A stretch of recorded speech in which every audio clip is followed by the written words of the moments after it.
ഇപ്പോൾ കുറച്ച് ദിവസമായിട്ട് വൈകുന്നേരങ്ങളിൽ എനിക്ക് വല്ലാത്ത വിശപ്പാട്ടോ. അപ്പോൾ ഇന്നലെ വിശന്നിരുന്ന് ഒരു ബുൾസയൊക്കെ അടിച്ച് കഴിച്ചുകൊണ്ടിരുന്നപ്പോഴാണ് അച്ഛൻ വന്നത്. അച്ഛൻ വന്നു കഴിഞ്ഞാൽ എന്തെങ്കിലുമൊക്കെ കൊണ്ടുവരുമെന്ന് അറിയാം. അപ്പോൾ ഇന്നെന്താ കൊണ്ടുവന്ന് നോക്കിയപ്പോൾ ഇന്ന് പൊറോട്ടയും ചപ്പാത്തിയൊക്കെ ആയിരുന്നു കേട്ടോ. അതിൻ്റെ കൂടെ ഫ്രഷ് ചിക്കനും ഉണ്ടായിരുന്നേ.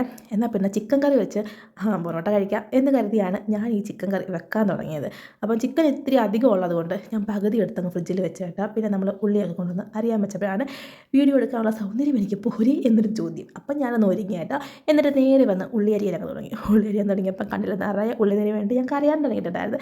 അതിൻ്റെ ഇടയ്ക്ക് കൂടി ഞാനൊരു പൊറോട്ടയൊക്കെ എടുത്ത് കഴിക്കുകയും ചെയ്തേ. പിന്നെ വന്ന് നമ്മുടെ ചിക്കനൊക്കെ കഴുകിയിട്ട് വലിയ പീസാണ് നീക്കം കേട്ടോ. അതൊക്കെ കട്ട് ചെയ്ത് ചെറുതാക്കി കഴുകി നല്ല വെളുപ്പിച്ച് സുന്ദരി കുട്ടിയൊക്കെ എടുത്തിട്ടുണ്ടായിരുന്നേ. എന്നിട്ട് പിന്നെ വെളുത്തുള്ളി ഇഞ്ചിയൊക്കെ എടുത്ത് അതൊക്കെ ജാറിലാക്കി അത് നന്നായിട്ടൊന്ന് അരച്ചെടുത്തേ. വെളുത്തുള്ളി ഇഞ്ചി പച്ചമുളക് ഇത്ര സംഭവമാണ് ഞാൻ അരച്ചെടുക്കാറുള്ളത്. അത് മൂന്നും അരച്ച് സെറ്റാക്കി മാറ്റി വെച്ചിട്ട് ഞാൻ നേരെ പോയി നമ്മൾ ഇറച്ചിക്കറി വെക്കുന്ന ചീനിച്ചട്ടി എടുത്തുകൊണ്ട് വന്നിട്ടുണ്ട് കേട്ടോ. ഇത് ഇരുമ്പ് ചീനിച്ചട്ടിയാണ്. അതുകൊണ്ടൊന്ന് അടുപ്പിൽ വെച്ച് അത് ചൂടായപ്പം ഞാൻ നേരെ എണ്ണ ഒഴിച്ച് കൊടുക്കാൻ തുടങ്ങി കേട്ടോ. എൻ്റെ ഈ കുപ്പി ഉണ്ടല്ലോ, ഇത് എൻ്റെ മോൻ്റെ വാട്ടർ ബോട്ടിലായിരുന്നു വെള്ളം കൊണ്ടുവന്ന കുപ്പി. അത് അവൻ കൊണ്ടുപോകാതായപ്പം ഞാൻ അതിൽ എണ്ണ ഒഴിച്ച് വെച്ചതാണ്. പിന്നെ ഞാൻ നമ്മൾ അരച്ച് വെച്ച വെളുത്തുള്ളി ഇഞ്ചിയൊക്കെ ഒന്ന് വഴറ്റിയിട്ട് അതിലേക്ക് ഉള്ളിയിട്ട് സവാള ഇട്ട് കൊടുത്ത് ഒന്നുകൂടെ വഴറ്റി മഞ്ഞൾപ്പൊടി ഇട്ട് കൊടുത്ത് വഴറ്റി നമ്മൾ മുളകും മല്ലി മഞ്ഞൾപ്പൊടിയൊക്കെ ആണെങ്കിൽ ഒന്ന് ചൂടാക്കി അത് വെള്ളം ഒഴിച്ച് തിളപ്പിച്ച് മാറ്റി അങ്ങ് വെച്ചാൽ ചിക്കൻ ഇട്ട് കൊടുക്കും മുന്നേ എൻ്റെ ഉള്ളിൽ വഴറ്റിയത് നല്ല മണം ഉണ്ടായിരുന്നു കേട്ടോ.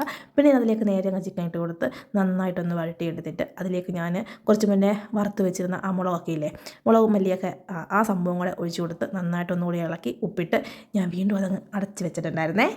ഇത്രയൊക്കെ ആയപ്പോഴേക്കും എൻ്റെ കിച്ചൺ തന്നെ ഈ പരുവത്തിലായിട്ടുണ്ടായിരുന്നു കേട്ടോ.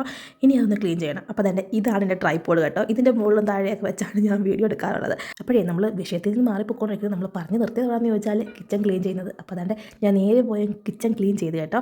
കിച്ചൺ ക്ലീനൊക്കെ ആക്കി വന്നപ്പോഴേക്കും നമ്മുടെ ചിക്കൻ കറി സെറ്റായിട്ടുണ്ട്. ഉപ്പൊക്കെ നോക്കിയപ്പം അതൊക്കെ കറക്റ്റാണ്. ഒന്നും കൂടി ഞാൻ അങ്ങ് അടച്ച് വെച്ചേ. എന്നിട്ട് ഞാൻ വേണ്ട നമ്മുടെ കിച്ചണൊക്കെ തൂത്ത് ഒന്ന് റെഡിയാക്കി. അപ്പോഴാണ് ഓർത്തത് ചിക്കൻ മസാല കിട്ടില്ല കേട്ടോ. ഞാൻ നമ്മുടെ ഈസ്റ്റേണിൻ്റെ കുറച്ച് ചിക്കൻ മസാലയൊക്കെയാണ് ഇട്ട് കൊടുത്തത്. അതൊക്കെ ഇട്ട് ഒന്നും കൂടി ഒന്ന് ഇളക്കി ഒന്നടച്ച് വെച്ചപ്പോഴേക്കും നമ്മുടെ ചിക്കൻ കറി സെറ്റ്. പിന്നെ കുറച്ച് കറിവേപ്പിലയൊക്കെ ഇട്ട് ഒന്നും കൂടി ഒന്ന് റെഡിയാക്കി എടുത്ത് പിന്നെ ഞാൻ നോക്കിയിരുന്നില്ല കേട്ടോ. ആദ്യം ഞാൻ എൻ്റെ കുറുക്കൻ കുഞ്ഞിന് കൊടുത്തു കേട്ടോ. ഇവനെ ഞാൻ കുറുക്കൻ കുഞ്ഞെന്ന് വിളിക്കാൻ കാരണം ഇവന് ചിക്കൻ മാത്രം മതി. അവന് കൊടുത്തിട്ട് പിന്നെ ഞാനും കഴിച്ചു. പക്ഷേ പൊറോട്ട കണ്ട് ചിക്കൻ കറി വെച്ച ഞാൻ അവസാനം ചോറാണ് കഴിച്ചതെന്ന് മാത്രം.